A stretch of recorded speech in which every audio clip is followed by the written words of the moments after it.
Sa Kamanava area naman, naiproklama na ang mga nagwaging kandidato sa lokal na posisyon sa katatapos na halalan. Kunin po natin ang report ni Erlo Bringas.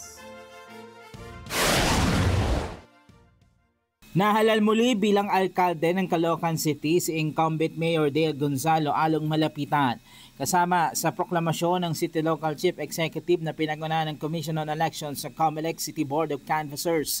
Tinalo ni Malapitan ang 4 pang kandidato sa pagka-alkalde kabilang si Senator Antonio Sonny Trillanes IV.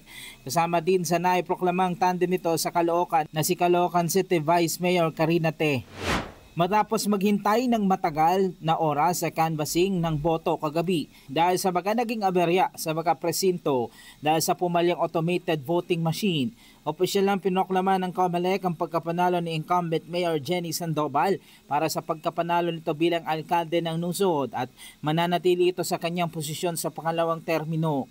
Tinambakan nito ang kalaban niya sa pagka-mayor matapos makakuha si Sandoval ng 120,757 votes mula sa mga bumoto at taga-suporta nito. Ipagpapatuloy ko po ang aking mga programa at mas paigtingin pa natin ang mga bagong mga serbisyo.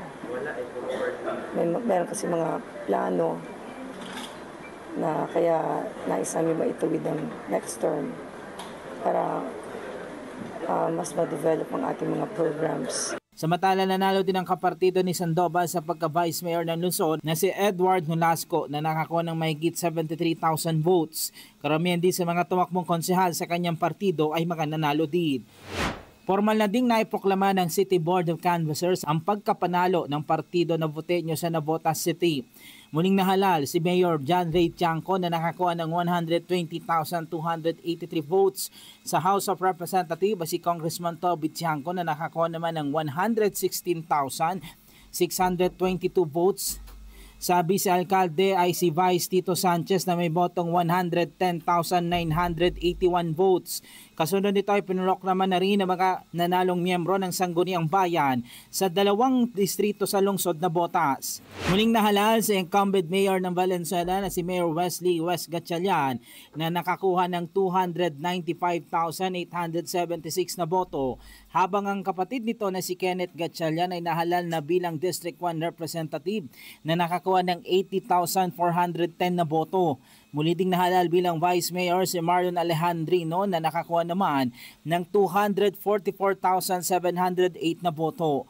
Lahat ng councilor candidates sa ilalim ng Gatchalian team ay nanalo din at naiproklama na.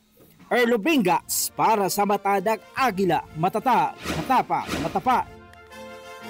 Diyan naman po sa Cagayan de Oro City, proklamado na rin ang mga nagwaging kandidato sa katatapos lamang na halalan.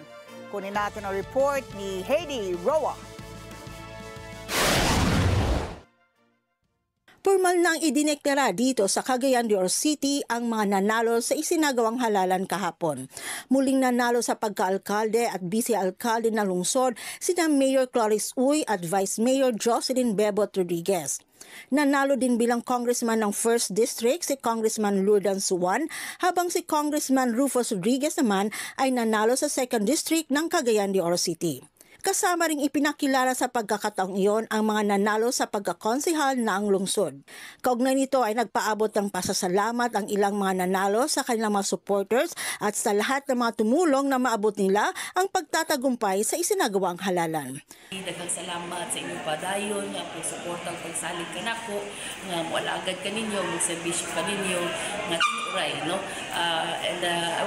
Of course, most especially sa atong mga kapatid no, sa kapatiran sa Iglesia ni Cristo, because isa po sa ilang napili na suportahan karong 2025 elections. Good morning sa kanan, namin buntag, mga igala, kini Center Roa Pascual. Masalamat na po sa tanan natin mga igsoon sa inyong upang suporta o ugma, ihatag ka na ako o gabaw na sa akong pamilya. Mula dito sa Cagayan de Oro City, Heidi Roa para sa Mata ng Agila. Matatag, matapang, matapat.